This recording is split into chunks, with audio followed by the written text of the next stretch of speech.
É quase que eles, os resultados se misturam muito bem, né? Porque ele, ainda que o seu resultado, obviamente, tenha tido uma atuação pública, mas ele se dizia sempre movido por preocupações no futuro, né? Um praxista.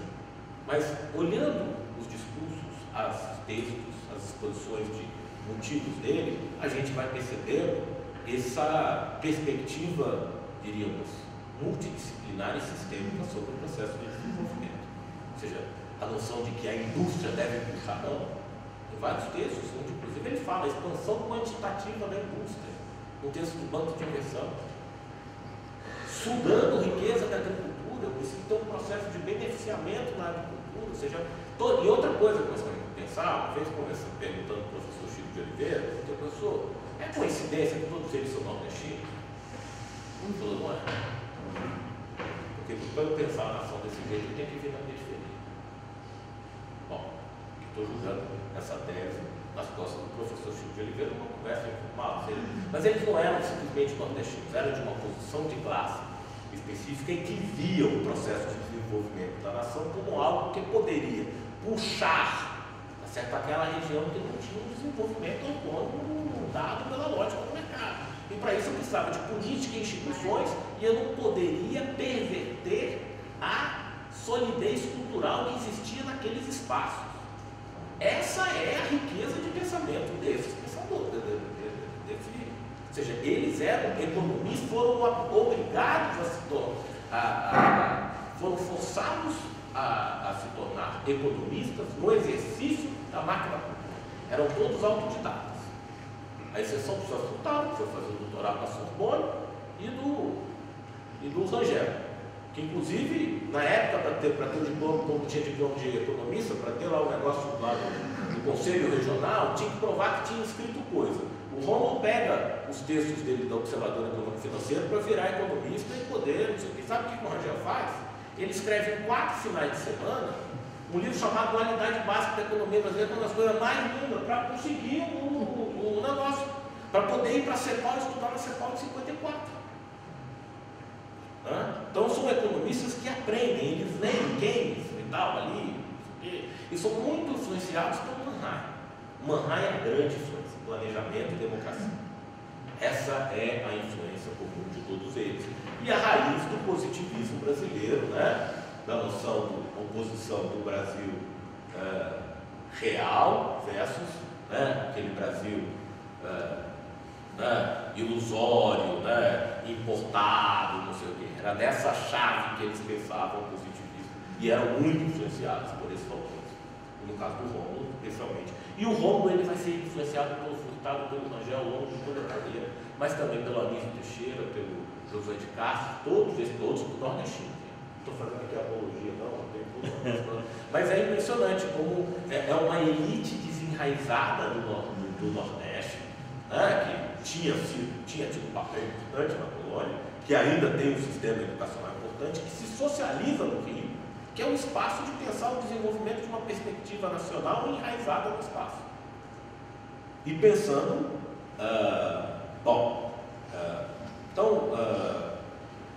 existe aí toda a passagem dele pelo grupo de Itatiaia, pelo IBESP, o ISEB ele já volta para a Bahia, porque depois da assessoria econômica do Vargas, ele se elege deputado federal. É o único deles que vai ser eleger deputado federal pelo PTB, onde ele manda uma carta para o presidente do PTB baiano, dizendo por que ele está se filiando ao PTB, que não tem nada a ver com personalismo, não sei o que, com peleguismo e tal, que ele acha que o PTB pode vir a ser um catalisador das energias nacionais. Ele está fazendo uma crítica àquilo que depois essa associação de desenvolvimentismo, populismo, nacionalismo, que sempre carrega pelo lado pejorativo. E aí ele vai para a Bahia e cria um plano de desenvolvimento para a Bahia que antecede muitos aspectos daquilo que está na Sudene.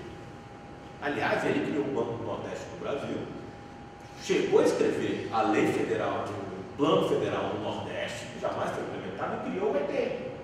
É criado junto com o Banco do Nordeste do Brasil, do qual depois sairia, tinha um corpo técnico que os deputados utilizaria para elaborar o projeto da Sudene. Recentemente eu tive um evento na Bahia, onde para lançar as pastas cor-de-rosa, ele faz todo um mapeamento um inventário de recursos e tem um plano de desenvolvimento da Bahia. Eles já estão falando em petroquímica na Bahia em 56. O pessoal está doido. Era o governador Antônio Baldino. Ele escreve a ideia do desequilíbrio triangular, tá? Aquilo que o seu deputado vai desenvolver depois. Eu não gosto de fazer coisa, o Rômulo falou antes e tal, não sei o quê. Eu acho que existem algumas ideias que estão no ar, né? Então ficar o Rômulo já disse antes, o Celso Furtado não entende. Eu não gosto desse tipo de coisa. Como digo em sala de aula, são 2 gigantes, 3, 4 gigantes, entende? Mas já está ali a participação da Bahia na vida nacional, o documento que o Antônio Baldino manda para o JK. E o JK o chama para ser ministro do Trabalho. E ele recusa. Ele vai, está me chamando porque ele quer que eu controle o Jânio. E o Jânio também quer que eu vá porque acha que eu vou ser massa de manobra dele. Não, ele prefere ir para a Bahia e fazer esse projeto de desenvolvimento. Onde a indústria tem integrada, né, cria várias empresas, etc. E surge o processo de, obviamente, depois volta o Juraci Magalhães, o governo da UDN, e ele vai ser, né? Que interessante. Aí depois acaba isso, o Jânio fica, ou seja, esses técnicos, eles tinham um papel na máquina pública, eles tinham um respeito que qualquer governo que passasse os requisitava. Então, o Rangel trabalhou no governo Jânio. Né? E o Jânio chamou o Rômulo para pelo menos 20 cargos diferentes. E ele falava, bom, mas você está com esse povo da UDN que é contra mim, você quer o quê? Até que nomeia ele secretário executivo da LAUC, que é o Mercosul hoje. Ou seja, um cara que sai da coisa nacional para ali. Há pouco tempo eu tive a oportunidade, inclusive, de estar com a Rosa, lá em Madrid, foi criada uma carta da Celso Furtado, de economia brasileira, e estava no evento com o Henrique Iglesias. E eu perguntei, né, que foi presidente do vídeo, perguntei pro Henrique Iglesias, não vou falar de Rômulo Almeida, esse era um brasileiro que pensava em integração regional até o seu limite. Eu lembrei da frase do professor Carlos Lessa, que eu também entrevistei com esse projeto. O professor Carlos Lessa falou, essa geração, eles tinham uma visão nordestina ampliada para incorporar o Nordeste, mas o negócio de planejamento nacional e integração latino-americana fazia parte de uma concepção geral de mundo. E depois ele vai fazer, porque ele percebe que a LAUC não avança, porque o Brasil não quer integração, como ainda hoje não quer. Né? Porque a Fiesp, né, quer daquele jeito ali, né, sem usar BNDES, sem usar, né, uma coisa, quer via mecanismo de mercado, com aquele do Estado mais localizado. Aí é criado um comitê de 9 sábios da OEA para avaliar os projetos da Aliança do Progresso. Ele já está querendo sair em contra com o Celso Furtado lá no México. O Celso Furtado precisando de alguém, o Ari Torres saiu, ele chamou e ele vai para essa comissão de 9 sábios.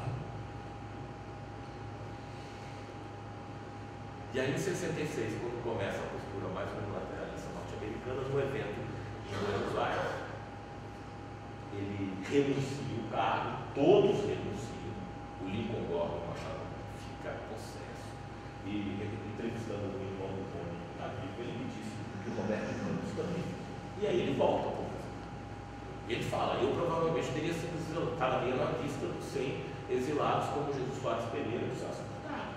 Mas eu estava, né? Primeiro motivo dela, eu acho que não porque eu quisesse, eu queria uma bolsa de estudos para estudar o Brasil lá fora. Eu queria tempo para poder estudar, era isso que ele fala. Aí ele volta e vai fazer o quê? Acabou a história desse homem público, desse servidor. Né?